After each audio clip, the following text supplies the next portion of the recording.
Assalamualaikum warahmatullahi wabarakatuh. Kami dari kelompok yang terdiri dari saya sendiri dan 3 rekan ingin mempresentasikan bagaimana sih penegakan dan perlindungan hukum di Indonesia. Nah, bagaimanakah penegak hukum di Indonesia saat ini? Sistem penegak hukum sendiri nampaknya masih pandang bulu terhadap para pelanggar hukum. Kenapa? Karena sifat tersebut itulah masyarakat berpikir asalkan kita punya banyak uang atau memiliki orang dalam tertentu, maka ia bisa terhindar dari hukum tersebut. Orang-orang yang memiliki kerabat atau orang dalam yang penting agar dapat terhindar dari hukum dengan mudahnya. Maka penegaknya pun masih takut dengan hal tersebut. Padahal seharusnya kan di mata hukum tuh semua orang tuh sama, ya kan? Nah, berikutnya, apa aja sih permasalahan yang sering muncul dalam proses penegakan hukum di Indonesia?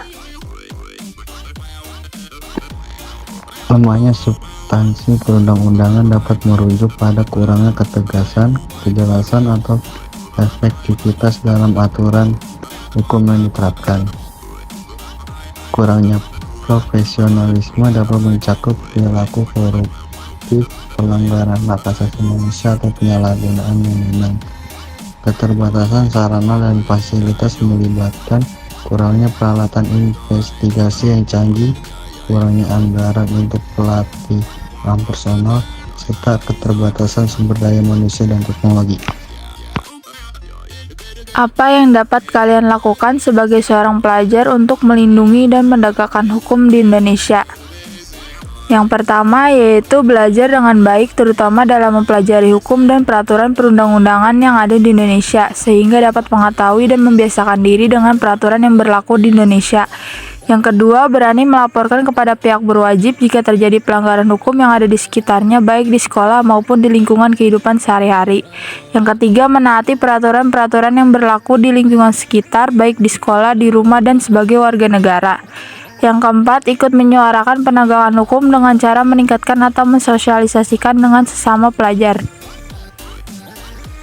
Menurut kalian, faktor apa saja yang bisa menghambat penegakan hukum di Indonesia?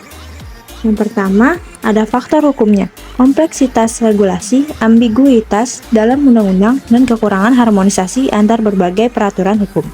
Kedua, ada faktor penegak hukum, melibatkan korupsi di dalam sistem hukum, kurangnya pelatihan, beban kerja yang berat, serta adanya tekanan politik atau intervensi.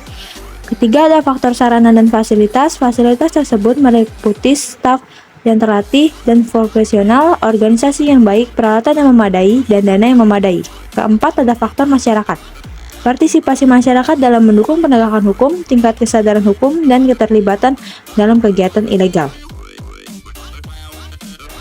Sekian dari presentasi kami tentang perlindungan dan penegakan hukum. Kurang lebihnya mohon maaf apabila ada kesalahan kata atau kata yang kurang berkenan. Wabillahi taufiq wal hidayah. Wassalamualaikum warahmatullahi wabarakatuh.